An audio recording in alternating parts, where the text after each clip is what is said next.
Albedo!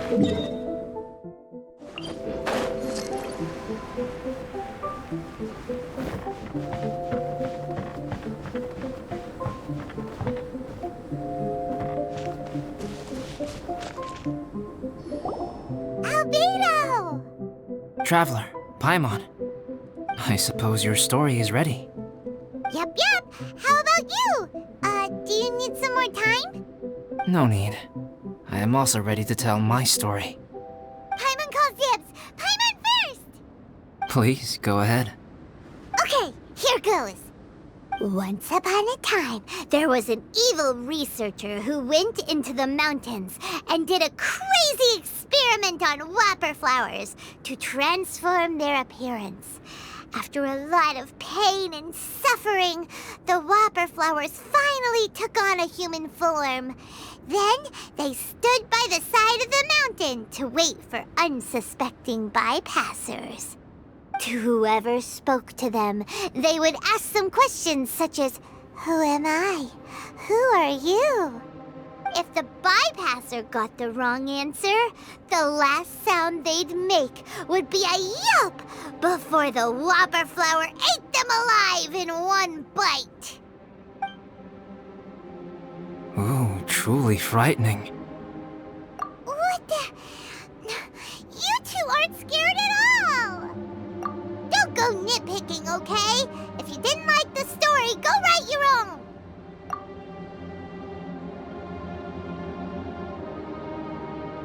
In other words, the whopper flowers would ambush and then completely replace their victims.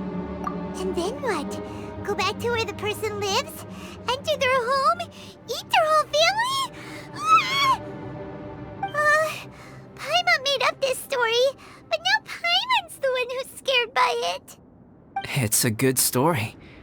Oh, may I write it down? I may bring it up in future conversations. What for? Just to scare people with? Yes. You've got a real mean streak, Albedo. Mine is a little longer than yours. It starts with an alchemist. A great alchemist once created Subject 1. Subject 1 was her proudest achievement, and successfully blended into human society. No one ever would have thought that this friend of theirs was in fact a synthetic human. However, unbeknownst to Subject 1, the alchemist had tried the same experiment many times before he had come into being. Some of the rejects from failed experiments had been discarded, but had not died. Subject 2 was one such failed experiment. He was swallowed by a great dragon that came to rest upon a snow-swept mountain. Many years later, he was resurrected by the dragon's mysterious power. He saw all kinds of people on the mountain, including Subject 1, who had somehow miraculously blended in among them. Never in Subject 2's wildest imagination had he thought it possible for experimental life forms such as they to deceive everyone so successfully. He saw the way humans accepted Subject 1 as a friend, witnessed their affection as they addressed him by name. This was what Subject 2 wanted. Now, all that Subject 2 desired was to replace Subject 1 and take the joy of his existence for himself. This is giving Paimon the chills. So scary. Subject 2 began to unfold his plan. He stole Subject 1's books and notes and studied all that Subject 1 had learned from the alchemist. Subject 2 was highly intelligent, and he learned quickly. He changed his face into an exact replica of Subject 1's face. Then, he found a plant with mimicry capabilities and transformed it using dragon blood and alchemy.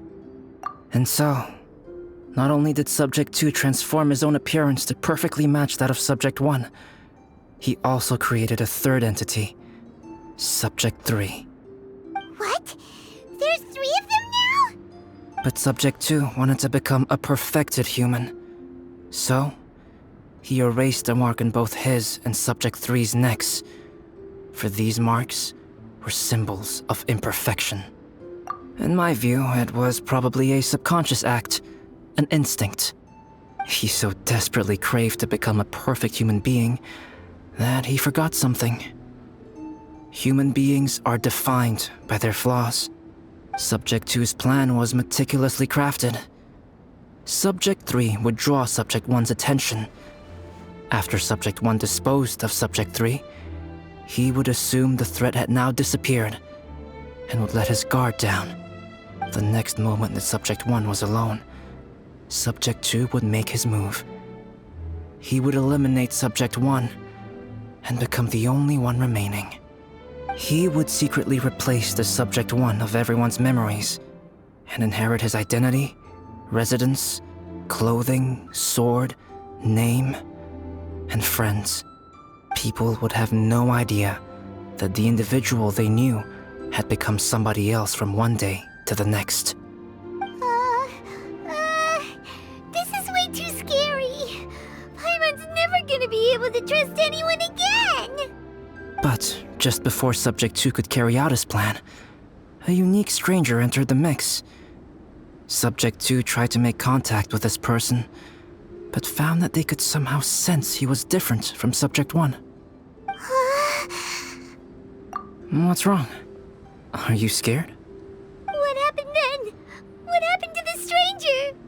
He became a new stage in Subject 2's plan. One more person that Subject 2 had to dispose of. It's as if there were 3 identical roses in a garden. Only one of the 3 was a fine specimen, while the other 2 were defective specimens that bore poisonous thorns. In all the world, only the gardener who tended to them could tell which was the good specimen. People do not like poisonous plants. Only a perfect rose can fetch a high price. If the inferior specimens wanted to conceal the fact of their worthlessness, they would have to take the gardener out of the picture, using their poisonous thorns. This is exactly what Subject 2 was thinking. So, he hid in the shadows and waited patiently. Maybe soon, he would get his chance to become truly human.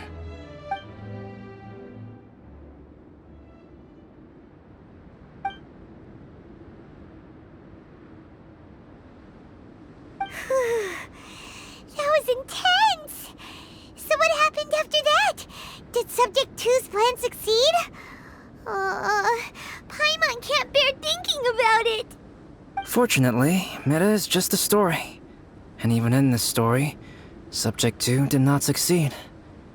But you can never let your guard down on Dragonspine. Monsters mutated with Durin's power and blood are also creatures of Rhine-Daughter, just like me. You must beware of all such creatures. I'm glad to hear that. It's okay. I know what I am. You and I are both different, so there is no need for me to hide the truth from you. The only thing is that sometimes, when I think about how mighty the power of alchemy is, I feel so small.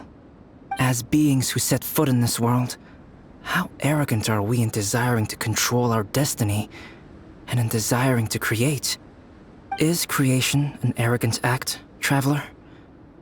If not, why do we call the ones that created us and control us gods?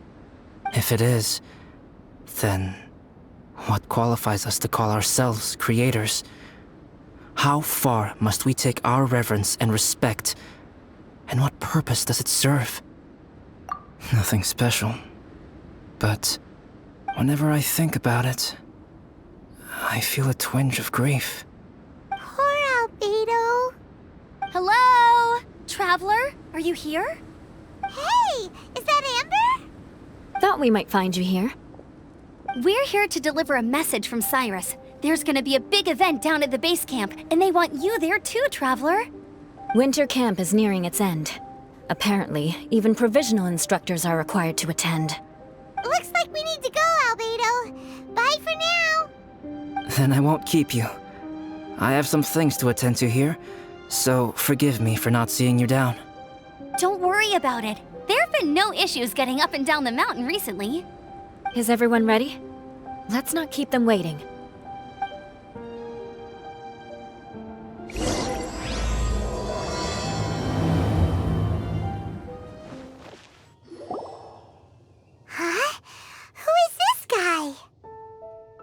Allow me to introduce Yozerf. He's Joel's father. Dad, this is that traveler I was telling you about. The traveler's helped me out loads in the past, and this time we even built a snowman together. Joel has told me everything about you. I can't thank you enough. Wow, this is amazing! Wait a second. Why is Cyrus discreetly wiping tears away? And what is Pallid doing here? Pallid is the hero of the hour this time. Go on, Pallid. Tell us what happened in your own words. Okay. The weather was fine on that fateful day, and I had a feeling that Lady Luck was smiling down on me. So I trusted my gut and set off to explore somewhere new, somewhere dangerous. Because where there is great danger, there is also great treasure. Why does this sound so hard to believe? But I had only been away from the group for a short while when I fell down a slope and just started rolling. Uh-oh. Did my bad luck rub off on him when we ran into each other on the mountain? The place I fell to was somewhere I didn't recognize, and I'd sustained a few injuries. I remember thinking to myself, this is the worst luck I've ever had in my whole life. Then I met Yozerf. He'd heard the sound of me falling and came out to see what was going on. Huh? Wow, so it was completely by chance then. I thought he must have been someone from the Adventurers Guild here for the event, but after a few words of conversation, it was clear that he was having memory problems. He didn't even know his own name. The temperature was freezing, and there was no time to deal with all that there and then, so I convinced him to come back to the camp with me and figure everything else out after we got there. We got back to the camp, ran into Joel, and the moment he saw him, he froze for a second with this completely stunned expression on his face, and then he started crying out, "Dad! Dad!" That's when Yozerf suddenly started to remember. My memory has still not fully recovered, but Joel and his mother, they are the only ones that I will not, no, that I cannot forget. Daddy. Daddy's right here, Joel. Daddy's right here. Yozerf, don't you remember anything else at all? The poor princess, feeding the foxes? I'm sorry. I have no recollection. Maybe it's because of the head trauma. I'm not sure. I woke up and found myself covered in blood. My things were gone, and there was nothing to indicate who I was or how I got there.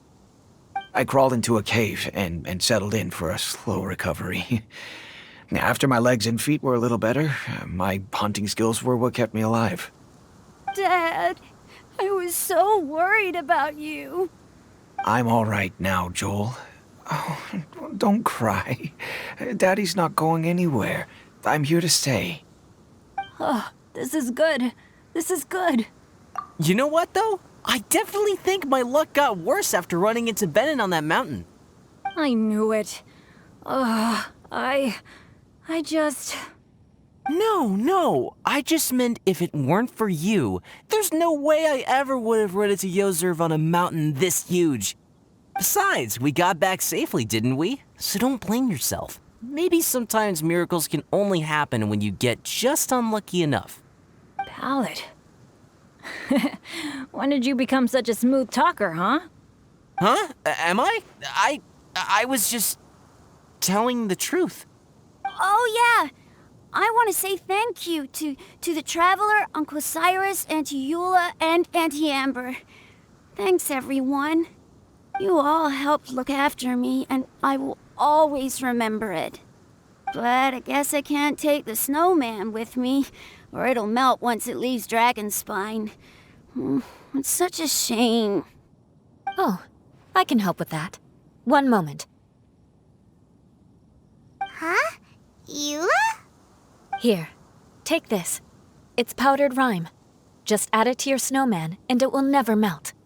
Wow! Really? Oh, this is awesome! You're the best, Auntie Eula! Dad, I have an unmeltable snowman now! How cool is that? How can I ever repay you all? Thank you all. Thank you from the bottom of my heart. Dad? I want to go move the snowman. Can we do it now, please? Okay. I'll be leaving with Joel now.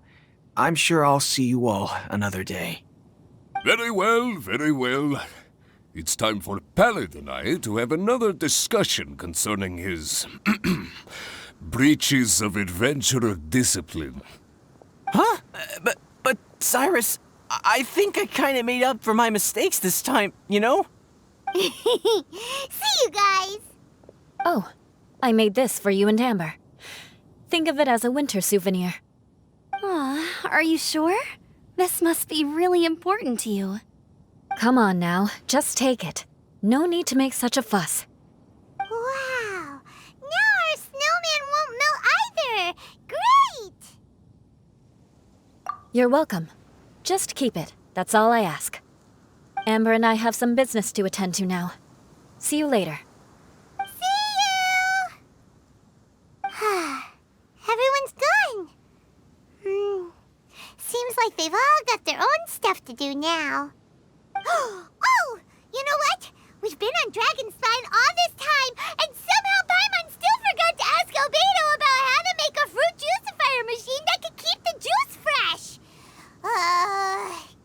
Maybe we should try Timaeus again. He does seem pretty eager to please after all.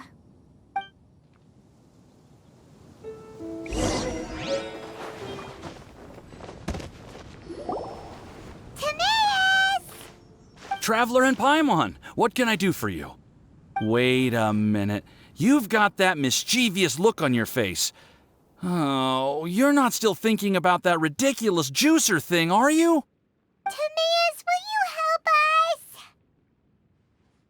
help us? Well, if the Traveler isn't really interested, then, yeah, maybe I'll give this one a pass. It's just the weirdest request ever. No, but Paimon's Sunsettias are gonna go to waste without it. In the time it would take me to research something like that, I could probably pick those Sunsettias again 10 times over. New research project, Timaeus? We meet again. Oh, Albedo, thank goodness. So the situation is, Paimon wants a machine that can turn fruit into juice and keep the juice fresh. I mean, surely it's... Majorly important, that's what it is. If you can manage to invent this, we'll never have to worry about fruit going bad ever again. That's impossible.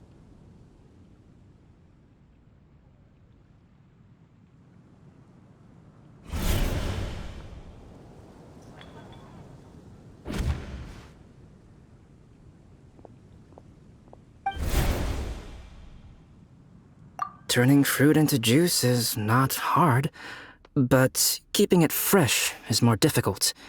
But if you simply want to keep the fruit from rotting, there are many ways to achieve this. Right, Traveler?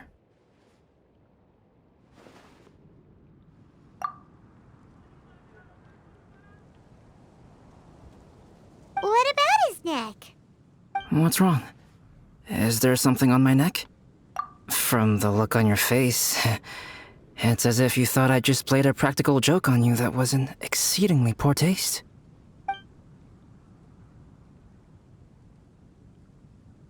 Albedo, you were saying, how do you stop fruit from going bad? Well, one way would be to bury your fruit on Dragonspine, where the snow never melts all year round. But then Paimon won't be able to eat them! You could always live on Dragonspine. No, too cold for Paimon. Or you can give the fruit to me, and I would take it to Dragonspine for you. But since you don't like the cold, you'd have to send someone else to pick them up when you want them. This is where you come in, Traveler. Suddenly sounds a lot more feasible with other people doing all the work. Okay then, shall we go with that idea? Fruit buried on Dragonspine will stay fresh for much longer. However, it is also possible that the fruit will sprout and grow into fruit trees. Who knows? Maybe the next time you visit, it will have grown into an orchard. You can water the trees, add fertilizer, and when they finally bear fruit, you will have some fresh Sunsettias. No way! Then Paimon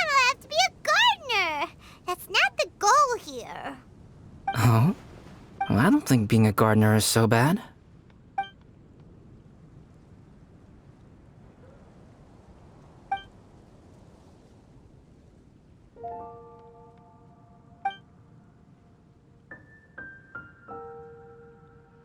Albedo! Stop trying to get your hands on Paimon's super sweet Sensitias!